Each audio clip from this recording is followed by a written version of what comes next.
Olá para você da nova Diário do Brasil TV, seja bem-vindo mais uma vez, está conosco aqui, muito obrigado pela sua companhia. Mais uma edição do programa Viva o Voto, este programa que vai muito além das urnas. Aqui a gente discute problemas não só da nossa cidade, da nossa região, mas do estado e do país também. E procura, obviamente, contribuir de uma forma republicana, democrática e cidadã para encontrar soluções. E na edição de hoje nós temos a grata satisfação de estar recebendo aqui o vereador eleito pela primeira vez aqui como vereador de Bauru, André Maldonado, eleito pelo PP com 3.387 votos, o sexto mais votado para esta atual legislatura. André, muito obrigado por ter aceito ao nosso convite. Tá? Seja bem-vindo à Diário do Brasil. Nós vamos, obviamente, saber um pouquinho mais da história do André Maldonado, dos seus projetos, enfim, quem é de fato o André Maldonado agora, uma figura aí pública, né? Vereador, inclusive já no primeiro mandato fazendo parte da mesa diretora da Câmara. Então, seja bem-vindo aos estúdios da Diário do Brasil. Mantini, muito obrigado. Obrigado à Diário do Brasil por essa oportunidade, ao público que nos assiste. É um grande prazer estar aqui e estamos nessa missão. E a missão é árdua, mas estamos trabalhando bastante. Tá. Bom, antes da gente entrar praticamente aí na questão, né, do homem público, André, a gente gostaria de saber dele. Muitas pessoas, obviamente, já conhecem o André Maldonado, principalmente aí da atividade religiosa dele, que ele também vai falar daqui a pouco. Mas a gente gostaria de saber do André Maldonado, a atividade profissional dele, a formação dele, quem é de fato o homem André Maldonado? André Maldonado nasceu no Jardim Redentor, né? Ali que eu nasci, minha família é muito tradicional da região do Jardim Redentor, Mantini, e estudei em escolas públicas, estudei no Ana Rosa, Arias Leite, escolas daquela região, me formei em administração de empresas, trabalhei em alguns bancos, trabalhei como empacotador antes, né? Voltando um pouquinho antes, trabalhei como empacotador num supermercado ali do Jardim Redentor. Então, dali eu fui trabalhar em uma empresa do segmento de automóvel e depois eu fui trabalhar no mercado bancário, no mercado securitário, na verdade, porque eu era do banco, mas ligado à área de seguros. Fiquei por ali, passei em algumas instituições, fiquei um período, até que eu resolvi empreender, quando eu montei a minha empresa do segmento de seguros. Então, hoje o André é um empresário na cidade, já há 12 anos empreendo em Bauru, e a gente gera renda, gera emprego na cidade, e é basicamente essa a história do André, né, de uma forma resumida. Certo. Agora, André, o que motivou você a entrar na vida pública, a buscar essa candidatura, né? No momento aí mais em 2024, uma pré-candidatura, inclusive, o que te motivou a entrar na atividade política? Eu sempre gostei de política, eu sempre acompanhei a política e nos últimos anos nós vimos uma grande polarização, né? E essa polarização, ela trouxe também o interesse de alguns que não estavam tão ligados em política. Certo. Então eu já gostava, mas comecei a acompanhar mais a política. Então, eu acredito que o fator de eu ter entrado na política vem até pela minha ligação que eu tenho religiosa, que você citou. Nós recebemos muitas demandas de pessoas que pedem ajuda para nós. E como instituição religiosa você tem um limite, como cidadão eu sempre ajudei muita gente, tem um limite, até porque eu vim da periferia e eu sei as necessidades que a periferia passa. Hoje eu sou empresário e eu posso contribuir com muitas pessoas. Mas eu comecei a analisar e falar, poxa, se eu estiver ocupando um cargo político, um cargo público, eu posso contribuir mais, eu posso ajudar mais as entidades, eu posso propor projetos de lei, eu posso fiscalizar, eu posso trabalhar diferente. Então, o interesse surge daí. E também, claro, que há uma questão que talvez para quem está em casa não vai entender muito bem, mas há uma questão da crença e da fé em Deus, de algumas respostas que a gente recebe no mundo espiritual. Então, aquele que acredita em Deus, ele vai entender o que eu estou falando. Um chamado que vem de fora e ele penetra dentro de você e fala, poxa, vamos ajudar, vamos contribuir com a cidade. Bauru me deu muita coisa, né, Mantini? Então, certo. É uma forma de devolver isso também. Tá, e A gente tem acompanhado bastante até tem muitas pessoas que confundem, o senhor mesmo já usou a tribuna da Câmara até para rebater algumas pessoas aí que acabaram misturando essa questão de avaliar o trabalho do senhor, de comparar a sua atividade religiosa, a sua crença, até a sua fé, em relação agora à política. Como é que o senhor vê essa movimentação da questão de muitas pessoas ainda confundirem a questão da religião da política, também os movimentos de várias igrejas crescido muito na parte política, e a política também às vezes sendo confundida dentro dos templos religiosos, enfim, como é que o senhor trabalha isso e se o senhor realmente se sente à vontade e se o senhor separa bem essas coisas? Eu entendo assim, toda sociedade precisa ter representatividade, isso é ponto, toda sociedade.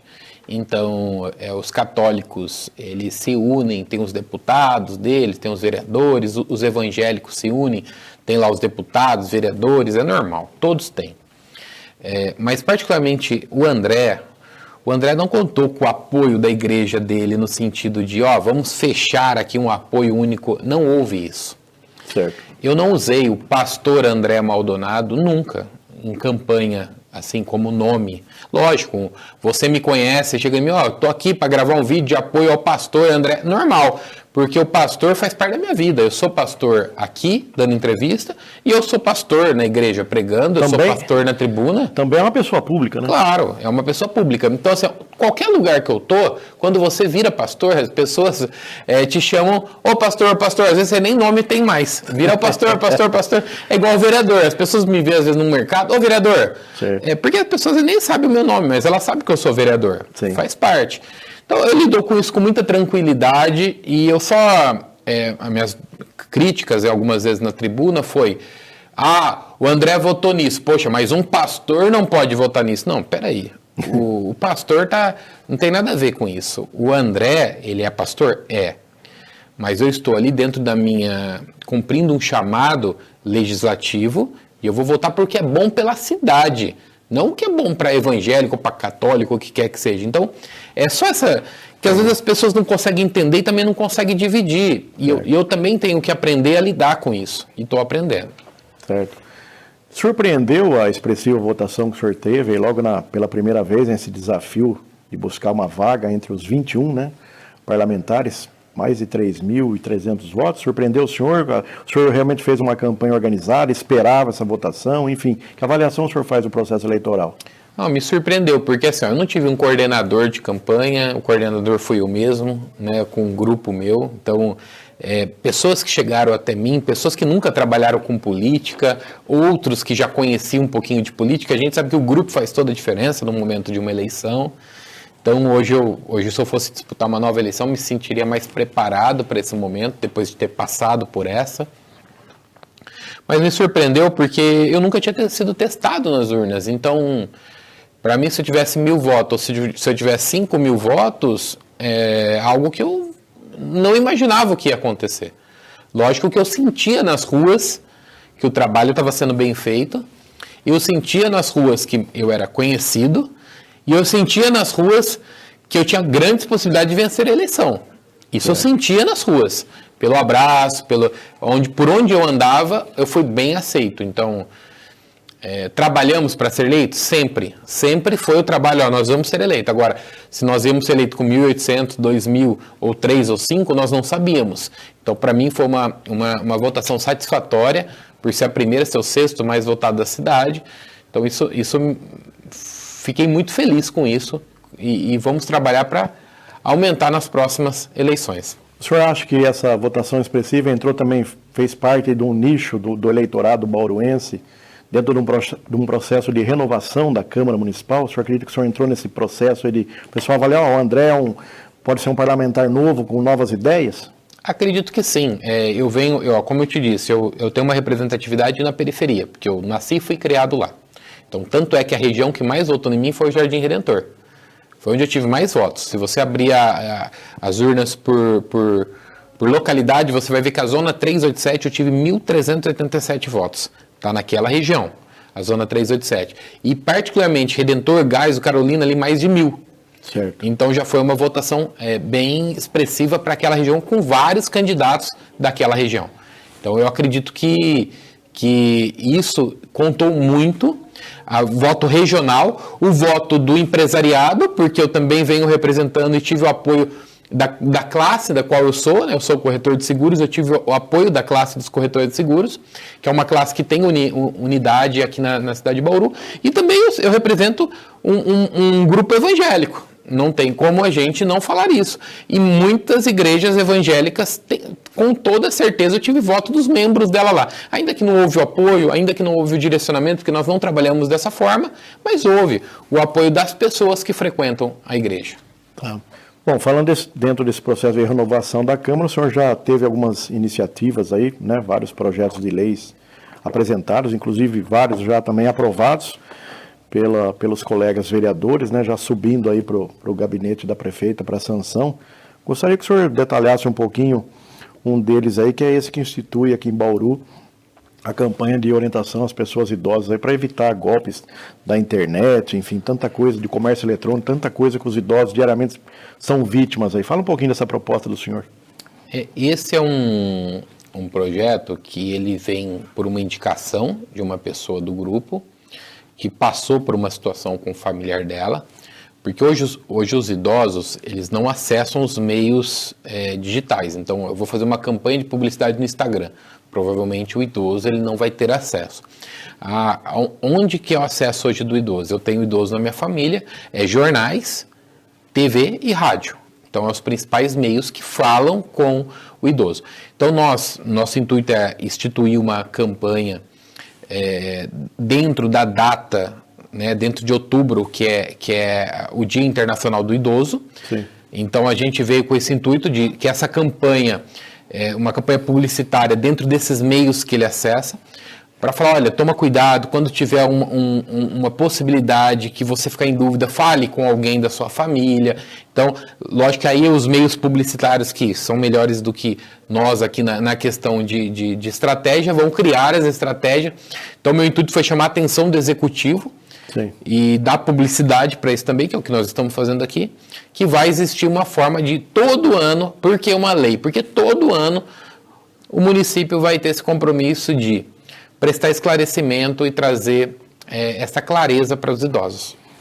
Uma outra proposta também de autoria do senhor, que foi aí já aprovado pela Câmara, também está indo ao Executivo para sanção, né? O senhor demonstrando a preocupação também com o engasgamento de recém-nascidos, e também fazer um trabalho de conscientização e principalmente de orientação, né, para capacitar os pais ou responsáveis dos recém-nascidos em relação ao engasgamento. Eu lembro que na justificativa, nos argumentos do senhor da Câmara, o senhor chegou a frisar, inclusive, que teve um problema parecido na própria família, né? Sim, a minha filha, né? Eu tenho uma filha de 10 anos e tenho um filho de 4 anos. Em nenhum dos dois, os dois filhos meus nasceram num hospital local aqui da cidade.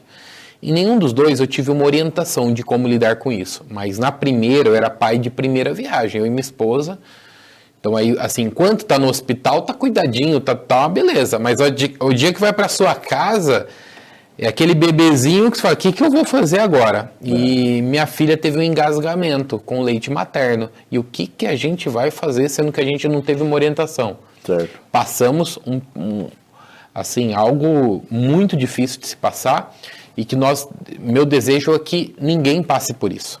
Então, quando eu tive a oportunidade de ser eleito, foi o primeiro projeto que veio na minha mente. Falei, eu vou propor algo para que tenha uma orientação, para que o pai e a mãe receba o treinamento necessário, para que quando acontecer isso ele saiba como lidar. Seja por uma cartilha, seja por um vídeo passado para ele, seja por um treinamento ali do hospital. O hospital vai identificar os meios, a lei permite isso. Na cidade de Lençóis Paulista, quando eu fui pesquisar, Lençóis coloca os pais em uma sala e passa um vídeo. Sim. De orientação. É uma forma de você passar essa orientação. Então, todos os dias, Lençóis tem esse vídeo que passa orientação com custo baixo. Então, nossa ideia é essa, para que não aconteça como aconteceu há alguns meses atrás, uma criança veio a óbito, ela já chegou no UPA do Meridota sem vida. Então, assim, lamentável, porque não houve esse preparo. Talvez poderia ter sido evitado. Tá. Bom, essas duas propostas já foram aprovadas na Câmara e já estão aí subindo para avaliação final do executivo, da prefeita Sueli Rosim. Fala de algumas outras propostas aí que já estão em andamento, que o senhor pretende apresentar aí nas próximas sessões. Nós temos uma que está em andamento, que já aprovou em primeira discussão, que é uma lei também que vem trazer um benefício para o povo idoso também. E qual que é o objetivo dessa lei? Existe já a lei que pessoas com algum tipo de particularidade especial, com alguma deficiência, a pessoa pode acessar a consulta via telefone. Ela não precisa ir até uma UBS, ela não precisa ir lá na porta. Tá? A família pode optar por esse recurso, mas para o idoso não existia. O idoso tinha que ir lá, passar frio. Então nós fizemos uma proposta de um adendo a essa lei, uma modificação nela, onde nós sugerimos que os idosos também fossem contemplados por essa lei. O senhor está ampliando, né? Estou ampliando, exatamente. E em primeira discussão já foi aprovado. Eu acredito que em segunda discussão, até porque foi por unanimidade, também deve ser aprovado. Já conversei com o secretário de Saúde a possibilidade de aplicar essa lei, se haveria algum problema para eles. Falou que não, que é algo simples, você só amplia um atendimento que já é oferecido. Então, nós acreditamos que é algo que vai facilitar a vida do idoso. Tem uma lei também no forno, nós estamos trabalhando ela, que é a Semana de Conscientização do Trânsito Seguro. Então, ela vem muito na linha do qual eu sou profissional, né, que eu sou um profissional da área de seguros. Então, ela vem na linha de conscientizar sobre a importância de um seguro, a importância do profissional, do corretor de seguros, a importância de uma segurança no trânsito. Então, a gente deve aplicar para que essa semana aconteça em maio, onde já existe uma conscientização dentro do mês. Maio amarelo, né, se eu não me engano, já existe. Então, nós devemos trazer essa lei, mas antes disso, nós vamos convocar uma audiência pública, chamar os setores, debater a ideia, ver se faz sentido. Fazendo sentido, nós vamos propor esta lei. Temos algumas outras ainda que estão em estudo, pesquisando em breve nós vamos propor.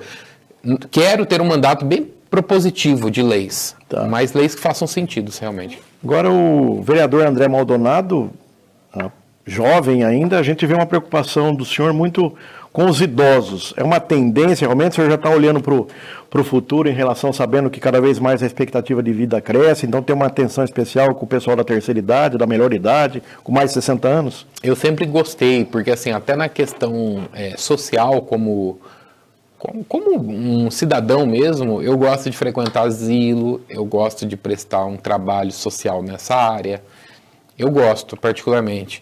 Então, eu gosto de ouvir os idosos, eu gosto de ficar conversando com ele, porque tem muita experiência boa ali, muitas histórias boas, e eu me preocupo com o futuro da nossa geração.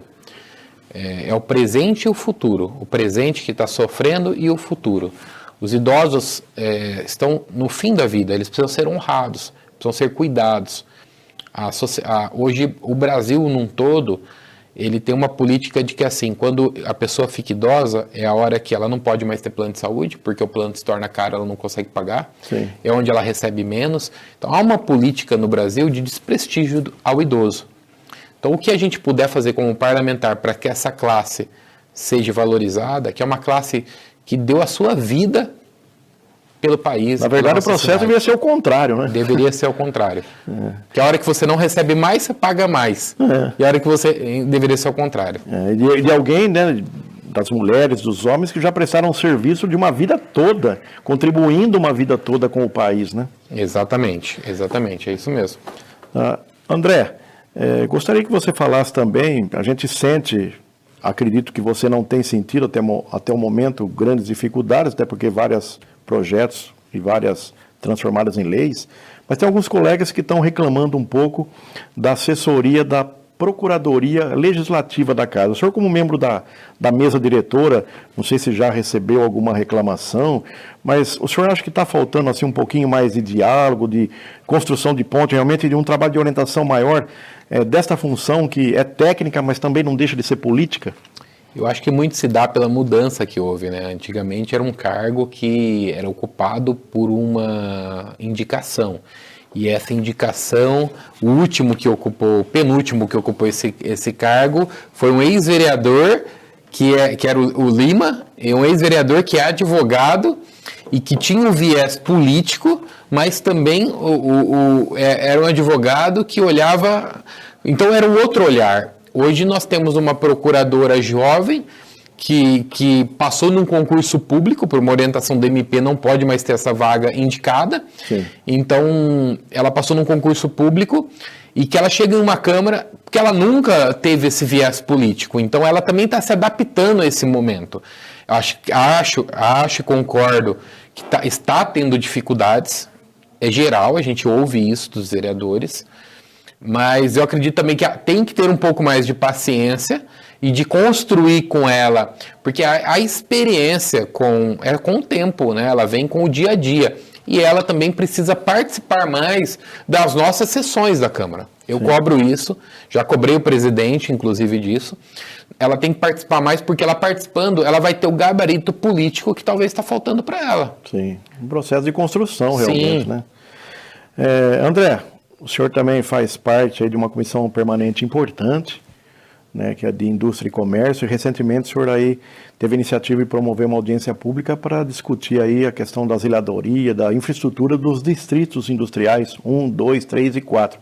Fala para a gente o que o senhor mais ouviu, quais são as principais demandas dos distritos de Bauru. A primeira audiência pública, Mandini, que nós realizamos foi do comércio, que eu fui falar da região central, certo, que nós fomos cobrar a questão do calçadão da Batista, questão da segurança, alguns empresários, foi uma audiência bem cheia, e nós tratamos com a Polícia Militar, segurança, tratamos com a SEDECOM, onde a SEDECOM falou que ia implantar ações de voltar a ter os brinquedos no calçadão para atrair o público de final de semana, ia voltar a ter algumas ações de limpeza na praça, onde a secretária de obras disse que não teria nenhum tipo de problema com as obras para o Natal, porque é uma grande preocupação dos comerciantes, é isso. Vamos estar em obras em dezembro, quando o comércio ficar aberto até as 10, vai estar em obras? Ela garantiu que não, que se não acabar, vai finalizar e vai voltar em janeiro. Então essa foi a nossa cobrança e nós vamos cobrar e acompanhar isso. Certo. E a do Distrito Industrial que nós fizemos foi muito importante, porque nós falamos também com a Polícia Militar, com a SEDECOM, com a Obras. O que nós identificamos? Os outros governos não tinham projetos de infraestrutura nos distritos. O governo atual fez os projetos estão prontos. Agora nós estamos atrás das verbas. Sim. E as verbas passam por a gente buscar através de deputados, através de ministérios, senador, que nós temos o senador Marcos Pontes aqui em Bauru, que precisa ajudar a nossa cidade, então passa por isso. Por agora a gente apresentar os projetos e buscar essa verba para a nossa cidade. Mas foi muito boa as audiências, com participação da comunidade, participação dos empresários, participação da imprensa, foi importante as duas. Tá então, você telespectador, estamos aqui discutindo a Bauru com o vereador André Maldonado. Não saia daí, nós voltamos dentro de instantes para continuar a nossa conversa aqui franca, o Viva o Voto, que vai muito além das urnas.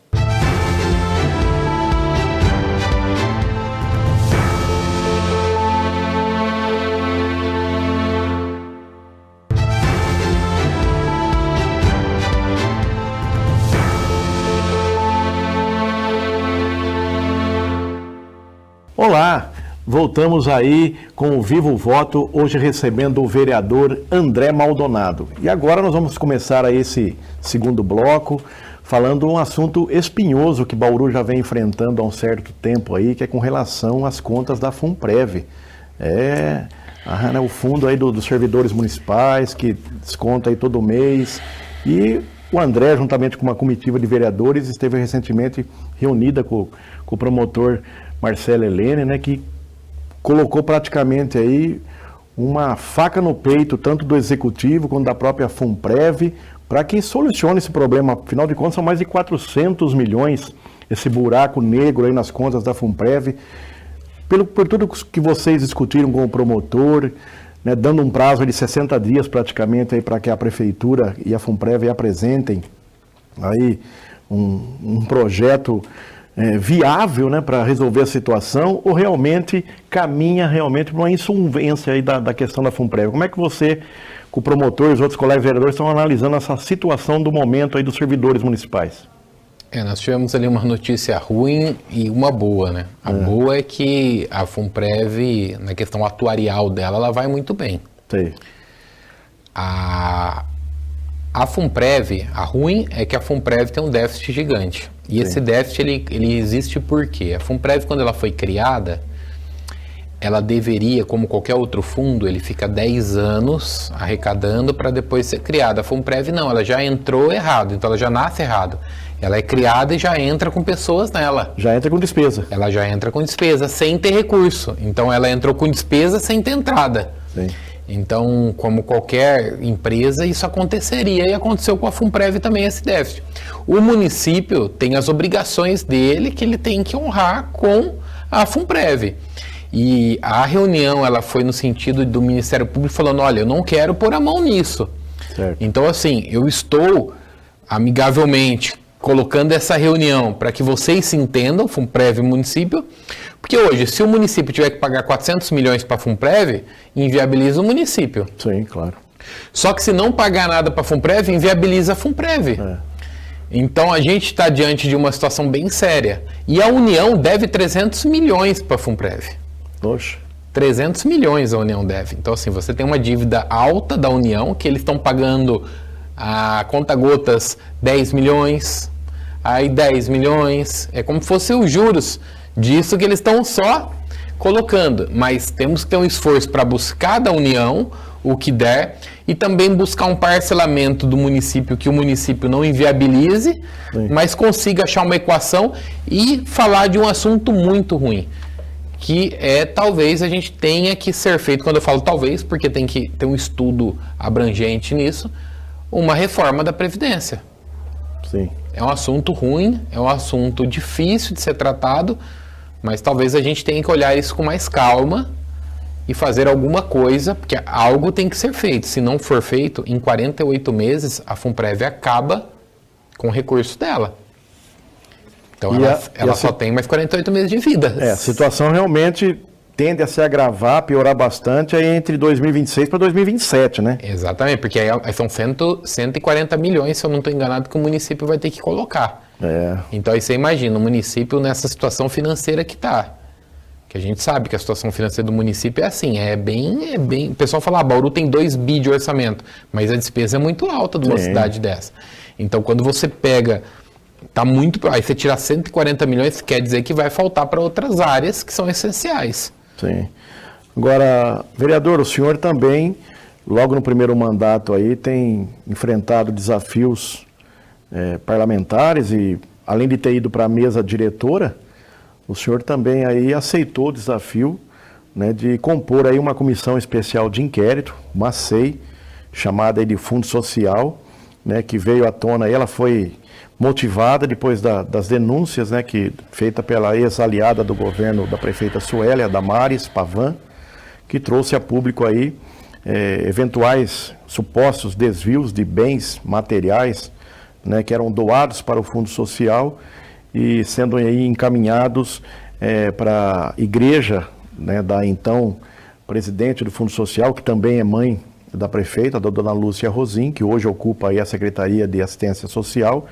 E o senhor acabou, a comissão foi aprovada, né, por 15 votos, e o senhor foi escolhido aí entre os 5 membros para ser o relator, praticamente o cargo mais importante dessa comissão especial de inquérito. E desde quando o senhor assumiu esta função, os trabalhos estão ainda sendo iniciados, o senhor disse claramente que vai agir com total transparência, seriedade e preparar um relatório de acordo com os fatos, com as provas, né, que também a própria Damares já fez o boletim de ocorrência na polícia, já foi ouvida pela polícia, assim, também tivemos a informação que também o pai da prefeita e a mãe também já prestaram esclarecimentos, depoimentos à Polícia Civil.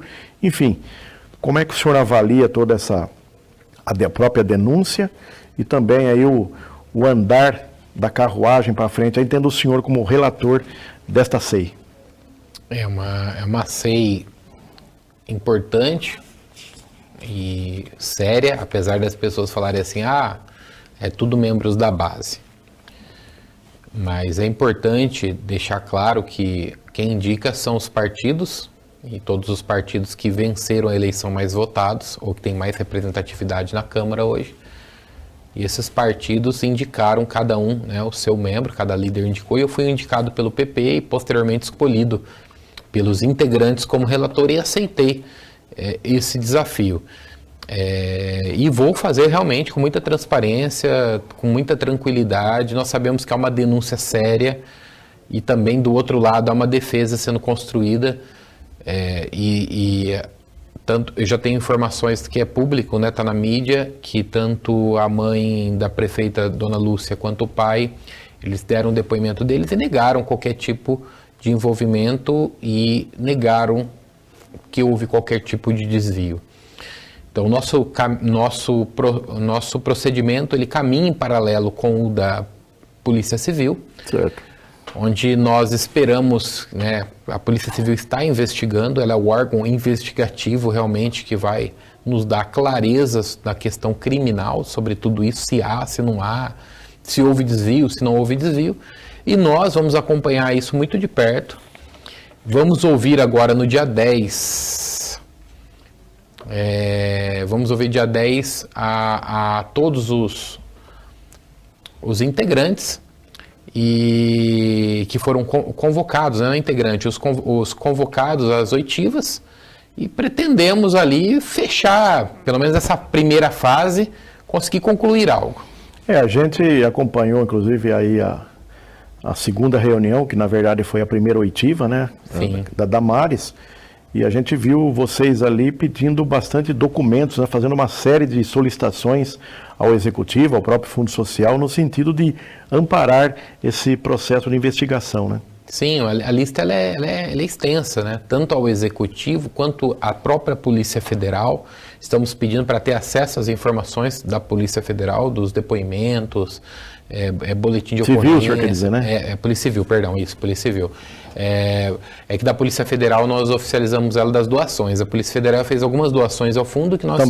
Também, que nós fizemos um ofício a eles, perguntando o que foi doado, quando foi doado. Então nós fizemos ofício à Federal, à Civil, fizemos ofício a algumas entidades de classe, fizemos ofícios para o próprio Fundo Social nos passar qual que é o procedimento que eles adotam e as atas.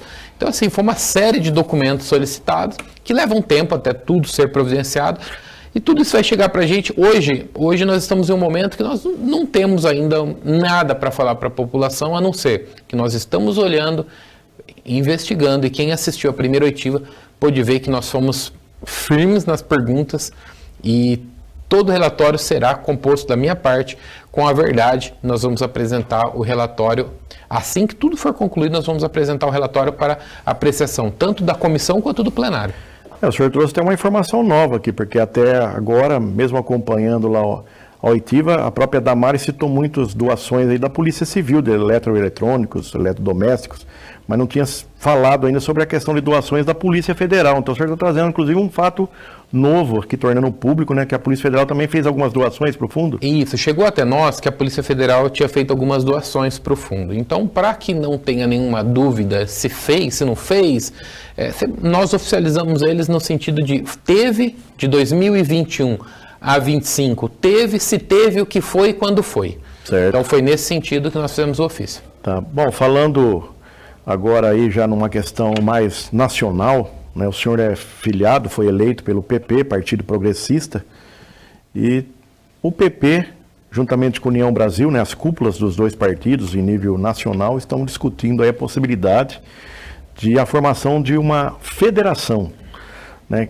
O senhor vai, obviamente, aqui em Bauru foi eleito pelo PP, da qual tem o pai da prefeita, o senhor Dosimar Rosim, como presidente, e por outro lado, União Brasil, que é um adversário político na cidade, tendo como presidente a ex-candidata a prefeita e ex-vereadora Chiara Ranieri. Em primeiro lugar, qual a avaliação pessoal do senhor em relação a essa eventual discussão da formação de uma federação, e o que o senhor acha que pode acontecer no cenário local?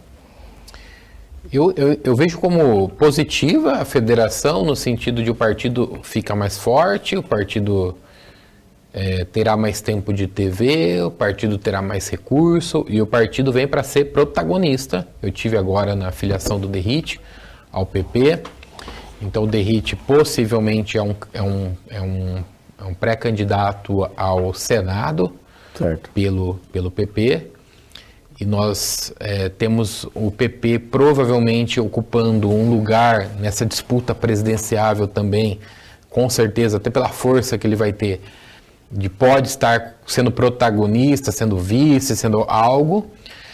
Temos a questão estadual, que o PP vem forte também para ocupar um lugar no governo do estado de São Paulo como protagonista. É isso que nós ouvimos da estadual e também, quando eu estive em Brasília, do próprio Ciro Nogueira, que é o presidente do meu partido. Certo. Então, assim, União Brasil não tem muito acesso, não tenho muito acesso às pessoas do União Brasil, tanto na esfera federal, estadual e municipal, não tenho acesso. Aqui na esfera municipal nós somos ligados hoje ao presidente Eudozemar. Não tivemos nenhuma orientação ainda da esfera municipal de como ficará, como será, não temos essa orientação do partido, apenas nós sabemos que há uma questão hoje de situação e oposição, né? Eu sou um parlamentar do PP e o Segalo é um parlamentar da União Brasil. O doutor Segalo hoje ocupa uma posição de oposição e eu ocupo uma posição de situação. Então, é natural que em algum momento vai ter essa conversa, mas ainda não houve.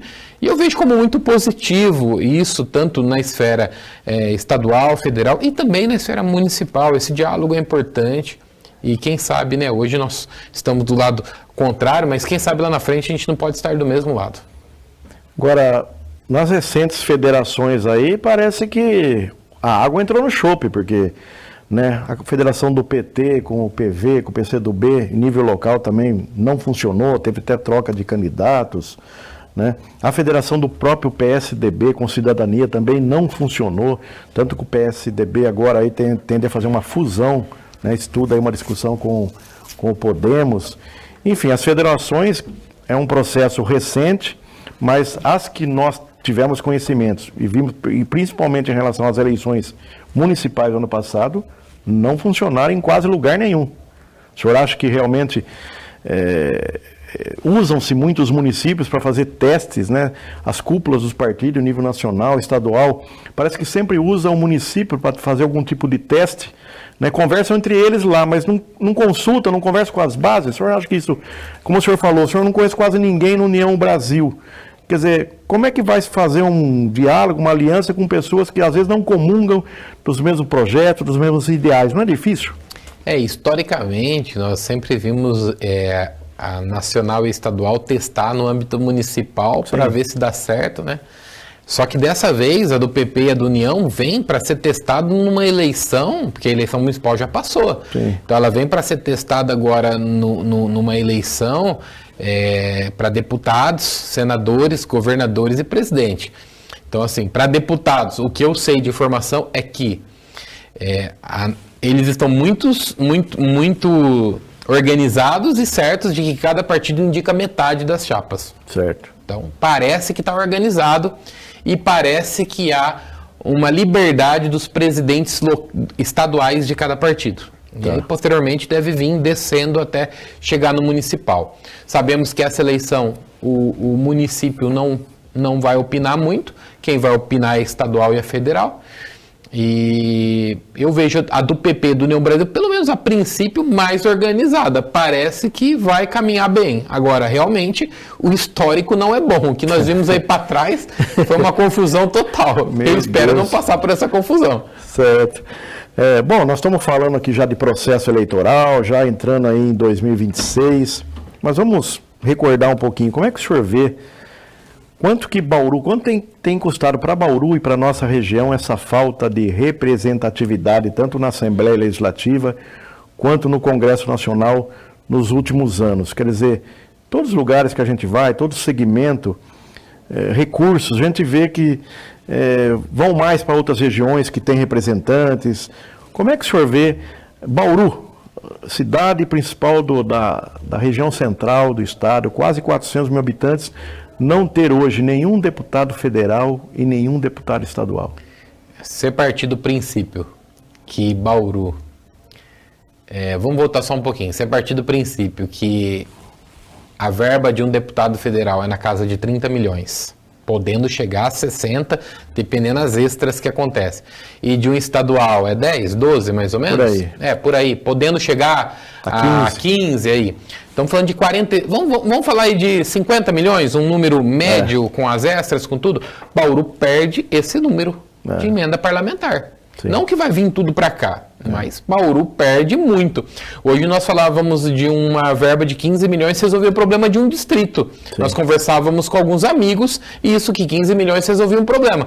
Então assim, se 15 milhões resolve o problema de um distrito, nós partimos desse princípio que um deputado com uma verba ele resolve o problema. Sim. E fora diversos problemas que Bauru passa de infraestrutura. Fora que, por exemplo, hoje se você tiver que tratar um assunto Cartesp, você precisa de um representante. Se você tiver que falar com um secretário de saúde sobre os problemas que nós estamos passando com a saúde pública, que de vagas, nesse momento tem 70 pessoas aguardando um leito. Não. Então, assim, se isso é a média, tá? Isso é a média de qualquer semana aqui em Bauru, essa é a média. Então, hoje tem 70 pessoas aguardando um leito. Se nós partimos desse princípio, cadê um deputado para nos representar com o secretário? Então nós sabemos que perde muito, perde representatividade, perde verba, perde uma lei estadual que tenha reflexo no município, como a lei do Cerrado, sim, que às vezes você precisa de alguém para ajudar, um MIT, que nós estamos trabalhando aqui em Bauru para Bauru ser MIT, está tudo pronto, o que falta? Desde o deputado Pedro Tobias, que foi o primeiro a levar isso lá para cima, falta uma pessoa pegar na mão e colocar na ordem do dia da LESP e votar. Teve que inclusive ampliar o número, né, de MITs, porque eram 140 vagas, agora são 165. Sim. Aumentar também 10 instâncias, né, para realmente pleitear. E Bauru estava ali, como você falou, bem lembrado, né, no final do governo Gazeta ainda, foi encaminhado esse processo, andou e ficou lá. Bauru também entrou tardiamente. Vamos ser justos, entrou tardiamente, porque eu mesmo fui prefeito de Itapuí e fomos MIT antes, porque logo que saiu a lei em 2015, nós começamos a trabalhar nisso aí. Né? Teve municípios que demoraram um pouco para seguir, fazer o plano municipal de turismo, cumprir a lei estadual 1261, né, de 2015, demoraram para...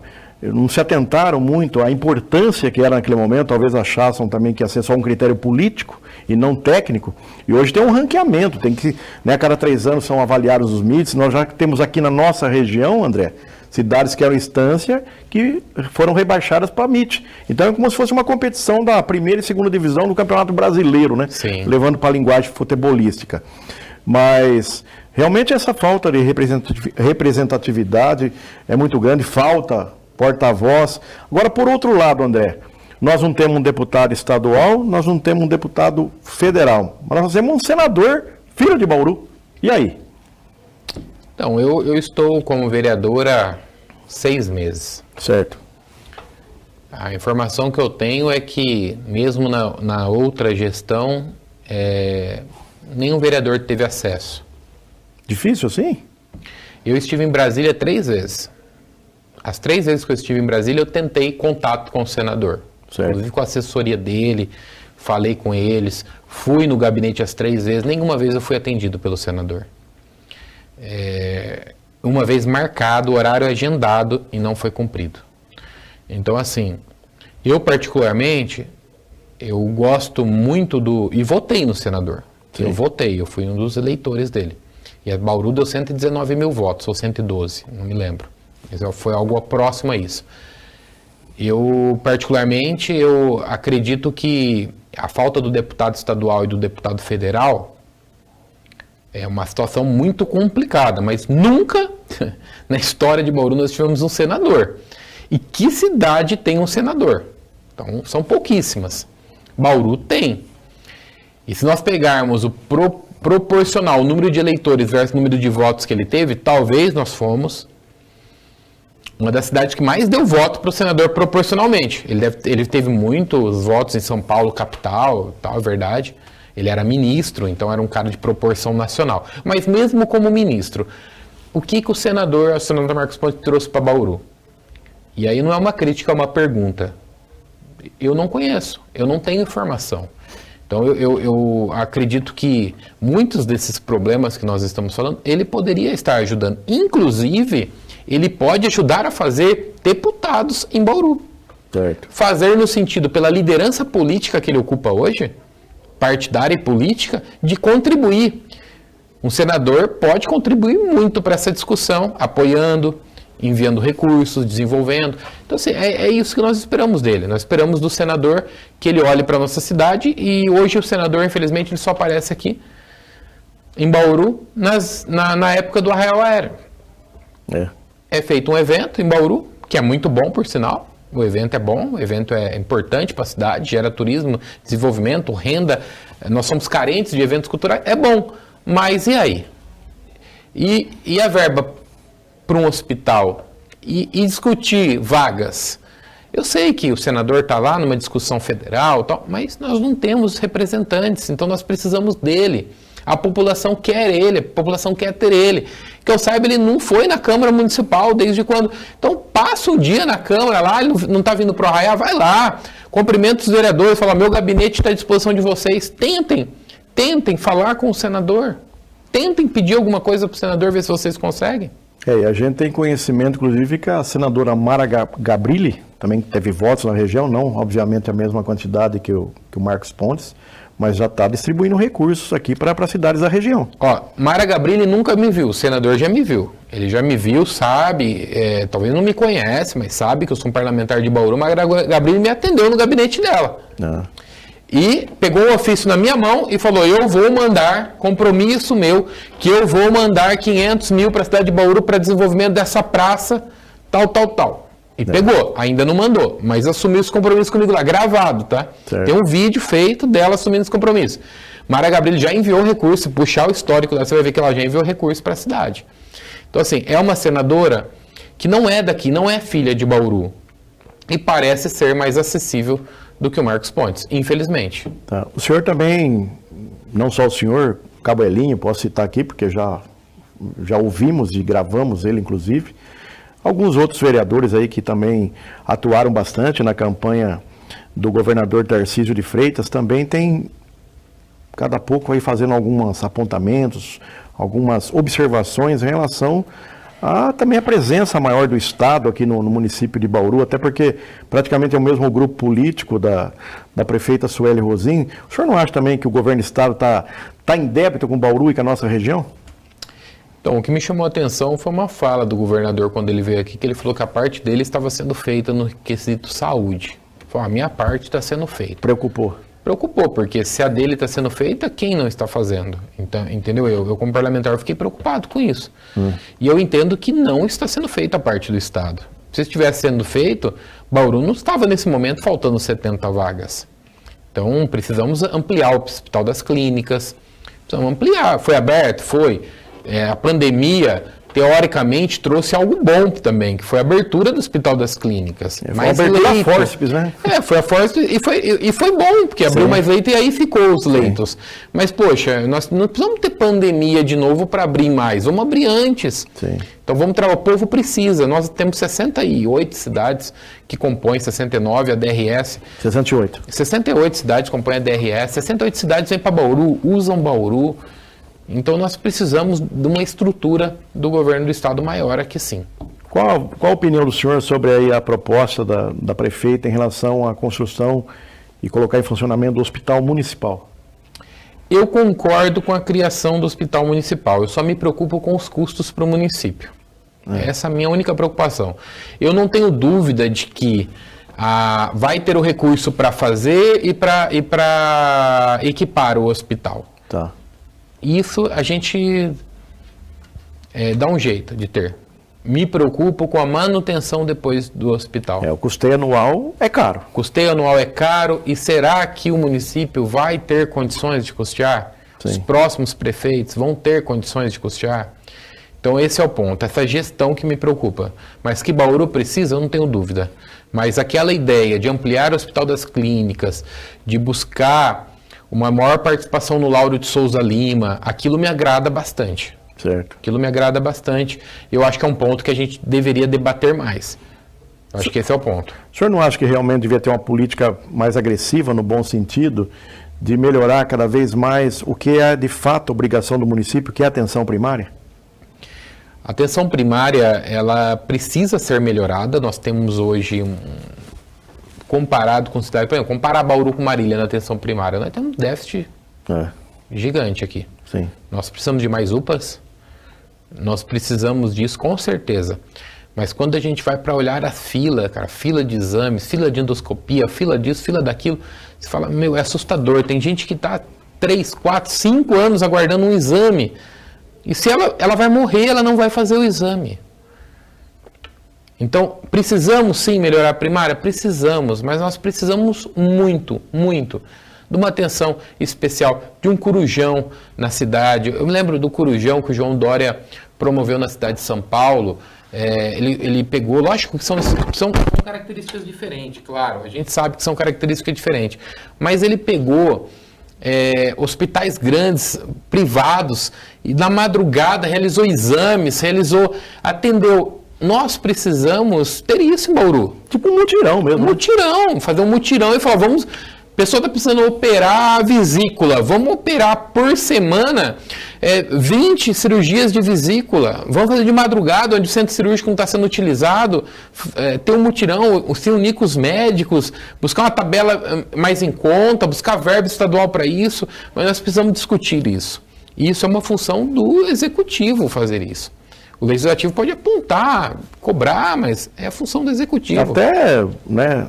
Não só o senhor, mas vários colegas lá têm colocado emendas impositivas, né, para tentar diminuir essa fila de exames, né? A gente tem sentido isso. Com certeza, as emendas impositivas. E eu mesmo vou contribuir. Ainda não pude indicar, vou indicar agora para o ano que vem. Sim. Mas eu vou contribuir com a emenda impositiva para a área da saúde. Então, talvez a gente une ali uns 10 vereadores, vamos, igual o próprio vereador, se não me engano, foi Eduardo Borgo, Locadora e Meira, se uniram lá e estão contratando 10 milhões, sei lá, alguma coisa nessa linha. Mas é isso, nós precisamos ter essa unidade. E também contar com a ajuda de senador, ajuda de deputados, e aí vai. Eu creio que Bauru, nas próximas eleições, quem sabe a gente comemore a eleição de um estadual e de um federal pela cidade. Então, você entrou num gancho importante, né? André Maldonado, mais de 3.300 votos aí na primeira eleição para vereador, tem sido um vereador propositivo lá na Câmara, pegou agora esse desafio aí de ser o relator da CEI do Fundo Social. Qual é o projeto político do André Maldonado para 2026, diante dessa ausência de representantes na Lesp e no Congresso Nacional? O projeto político meu, ele não pode ser superior a um projeto pela cidade. Então, esse é um ponto que eu estou aberto a conversar. Se a cidade precisar de mim, Mantini, se a cidade precisar do André como candidato a deputado estadual, federal, eu estou à disposição. Mas se houver uma unidade também da cidade em uma conversa, eu também estou à disposição de sentar para essa conversa. Acho que é importante a gente ter uma grandeza de entender que o projeto de Bauru é maior do que o do André e de qualquer pessoa, o projeto por Bauru. E aí tem que deixar a vaidade de lado, tem que deixar o plano de poder pessoal do lado.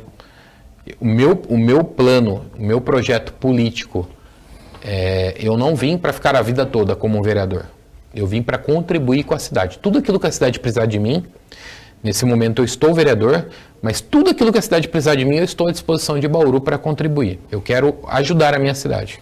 E toda a região, né? Sim, né? Quando a gente fala Bauru, é a nossa região central aqui. Exatamente. Agora, André, os próprios partidos, as cúpulas, principalmente estadual, que estão um pouco mais próximas dos municípios, não cobra para que tenha candidato, quer dizer, não é uma forçação de barra, às vezes, até às vezes com candidaturas que não são tão viáveis ou que não tem esse diálogo no município, o partido às vezes força para ter uma candidatura, para fazer uma dobrada, de repente, mas às vezes a pessoa tem até uma votação pífia. Você está aí se colocando à disposição para conversar com outras pessoas, aí, com outros pré-candidatos, colocando o seu nome também, obviamente, à disposição, mas não há uma pressão de cima para baixo para que se lance mais quantidade, não se pense tanto aí nessa questão do partido Bauru? O partido lá na executiva, infelizmente, ele não vai pensar na cidade de Bauru. Ele vai pensar no coeficiente eleitoral que ele precisa fazer para fazer o maior número de deputados. Certo. Então, para o público que nos assiste, que não entende, o deputado, se ele sai candidato, ele tem 2, 3, 5, 10 mil votos, ele não é eleito. Mas ele ajudou o outro a ser eleito, porque o partido tem que atingir uma cláusula de barreira. Sim. Então é isso, basicamente é isso. Então por isso que sai tanta gente candidato. Isso acontece para vereador. Você vê muitos vereadores que foram candidatos, você sabe que a pessoa não vai ganhar. Ela não tem expressão para ganhar. Ela não tem um trabalho, não tem nada, nem trabalhou na eleição, mas ela foi candidata para cumprir o quê?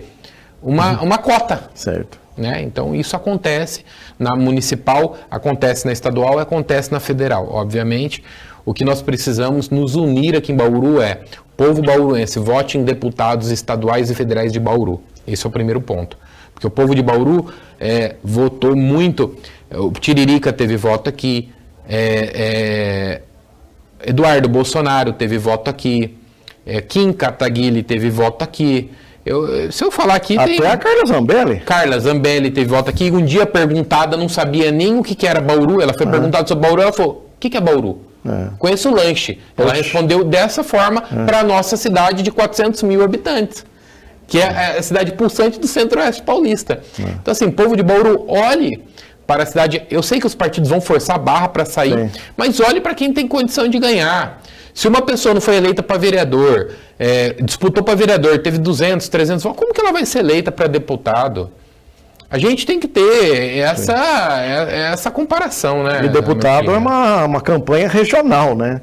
O mínimo que você se espera é que o deputado vai ser um deputado distrital, vai representar de fato a nossa região. Exatamente. O deputado ele tem uma campanha que precisa ter recurso, uma campanha que precisa ter ajuda do partido para ele, a dobrada dele precisa ser uma dobrada forte, porque senão não adianta, ele vai competir para atrapalhar os demais. Então eu só sou candidato se eu tiver condições de disputar em alto nível. Se eu não tiver essa condição, obviamente eu não serei para atrapalhar ninguém.